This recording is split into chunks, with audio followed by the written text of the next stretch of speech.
Inscreva-se no canal Linha de Divisa, deixe seus comentários e acione as notificações.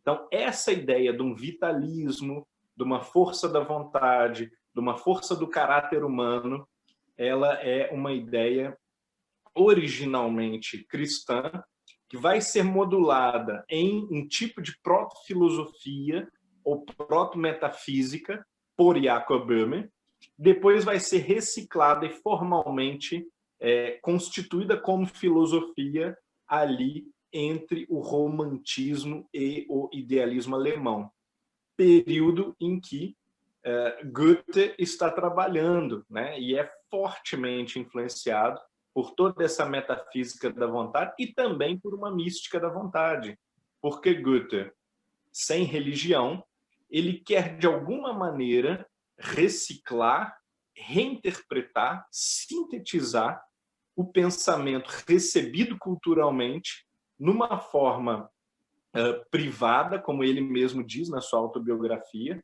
né, criando uma espécie de religião privada ou de concepção privada sobre o que é o absoluto, sobre o que é o cosmos, sobre o que é o papel do ser humano no cosmos, e ele vai entender de uma maneira um pouco neoplatônica, um pouco mística, né, à luz de Jacob Böhme, que é fundamental enfatizar e colocar em primeiro plano o conceito de vida, e a partir do conceito de vida e de força vital, de força vivente, desdobrar a atuação da razão como uma das ferramentas da vida. E nós podemos observar que isso é profundamente também romântico, porque não há o esgotamento da atividade humana na atividade da razão, mas há também outras formas de trabalhar, outras funções da vida humana, do espírito humano, que não são propriamente antirracionais ou irracionais, mas que, de alguma maneira, sem contradizer a razão, porque também isso não é proveitoso para pensadores como Goethe, né, que são pensadores que levam a sério a razão, sem contradizer a razão,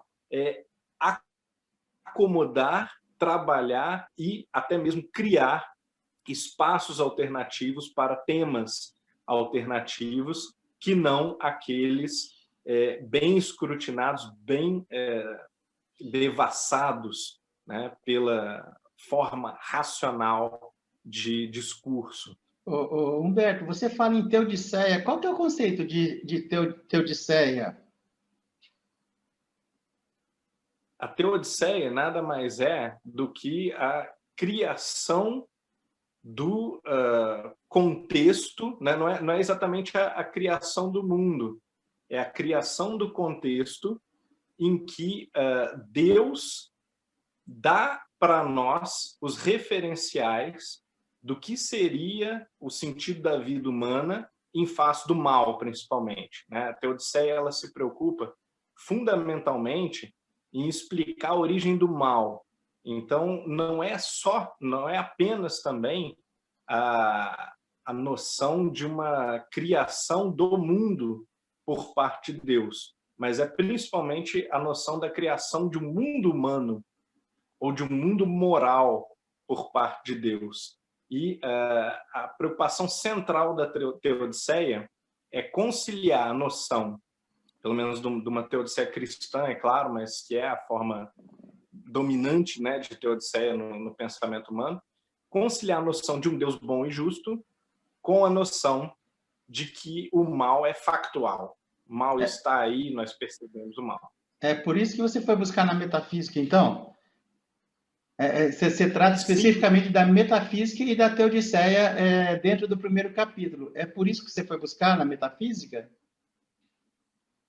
Sim, na verdade, para esses pensadores, teologia, teosofia, e aí também uma teodiceia e metafísica são quase indistinguíveis. Isso é um problema conceitual para nós que trabalhamos com esses períodos históricos ou com esses autores para os quais essas linhas de demarcação não são extremamente claras, né? Eles enxergam... Eu suponho, você que vai me falar se existe ou não, mas deve ter muito preconceito dos existencialistas com relação a essas questões da Teodiceia, né?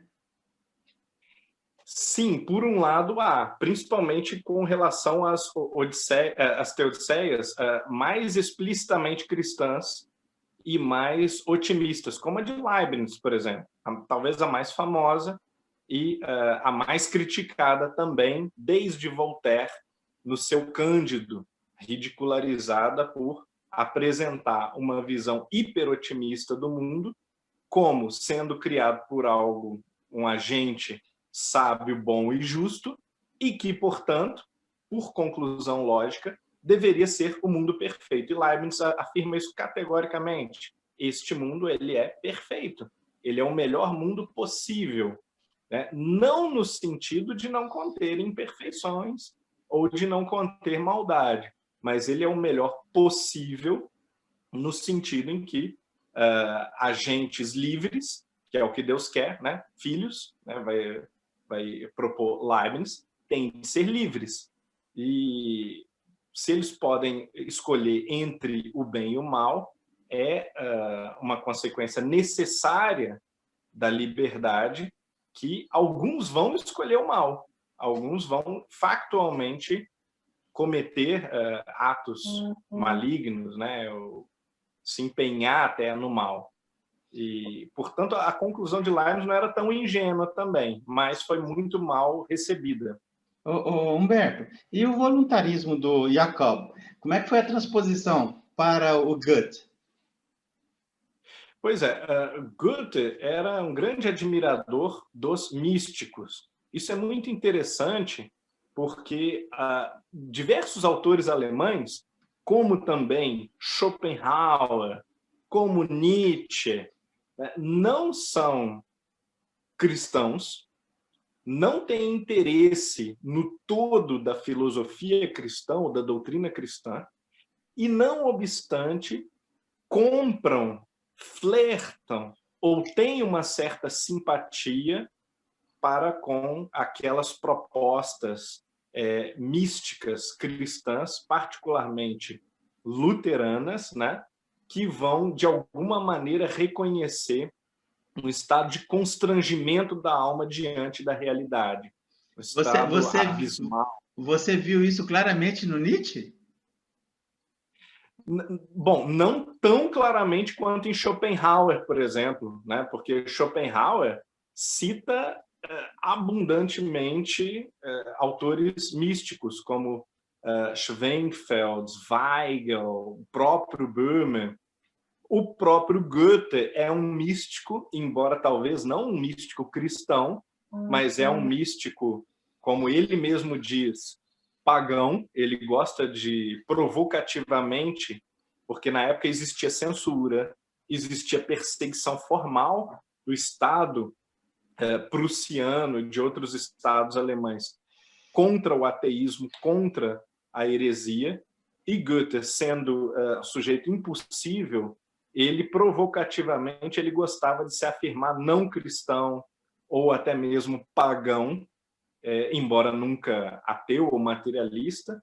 Em alguns momentos, essas afirmações elas são exageros assim hiperbólicos, elas são, na verdade, licenças poéticas, ou então são exageros retóricos para enfatizar as discordâncias dele do que seria a igreja, ou do que seria a tradição, a ortodoxia cristã estabelecida, né, inclusive pelo Estado, né, naquele momento.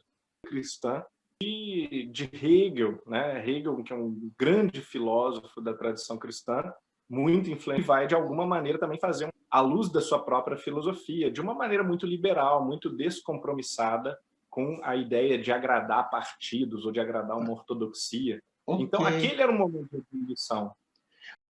Inscreva-se no canal Linha de Divisa, deixe seus comentários e acione as notificações.